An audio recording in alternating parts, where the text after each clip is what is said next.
বর্তমান যুগের ব্যস্ত কর্মজীবন আর স্মার্টফোনের অবিরাম নোটিফিকেশন মনে হচ্ছে যেন কখনোই কাজ শেষ হয় না। অফিস শেষ হলেও ফোন আর ল্যাপটপের মাধ্যমে কাজ আমাদের পিছু ছাড়ে না। এই ডিজিটাল বার্নআউট থেকে মুক্তি পেতে বিশ্বজুড়ে ভ্রমণপ্রেমীদের মধ্যে জনপ্রিয় হয়ে উঠছে নতুন এক trend, dead zoning. Dead zoning নামটা অদ্ভুত শোনালেও ধারণাটা খুব সহজ। ভ্রমণে গিয়ে ইচ্ছাকৃতভাবে ডিজিটাল জগৎ থেকে সম্পূর্ণ বিচ্ছিন্ন হয়ে যাওয়া, এই হলো ডেড জোনিং। মিলেনিয়াল আর জেন জি প্রজন্ম এখন এমন জায়গা বেছে নিচ্ছে যেখানে মোবাইল নেটওয়ার্ক নেই বা ইন্টারনেট সংযোগ খুবই দুর্বল। উদ্দেশ্য একটাই, অনলাইন ক্লান্তি ঝেড়ে ফেলে প্রকৃতির সঙ্গে সত্যিকারের সংযোগ তৈরি করা।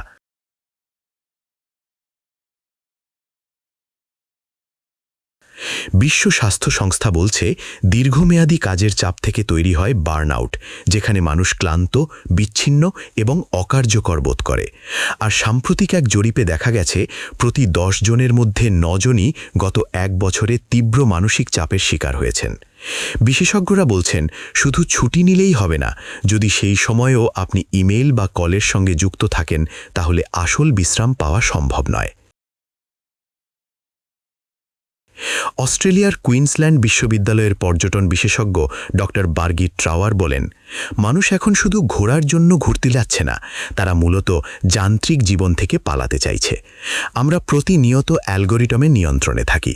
ডেড জোনিং আমাদের সেই স্বাধীনতা ফিরিয়ে দেয়, যেখানে আমরা বর্তমান মুহূর্তে থাকতে পারি, নিজের সঙ্গে কথা বলতে পারি আর সত্যিকারের সংযোগ খুঁজে পাই। আসলে এই ধারণা একেবারে নতুন নয়। 1950 থেকে 70-এর দশকের হিপি ট্রেল সময়েও মানুষ মাসের পর মাস যোগাযোগহীন থেকে ভ্রমণ করত। আজকের প্রজন্ম সেই অভিজ্ঞতাকেই নতুন নামে ডেড জোনিং হিসেবে ফিরিয়ে আনছে।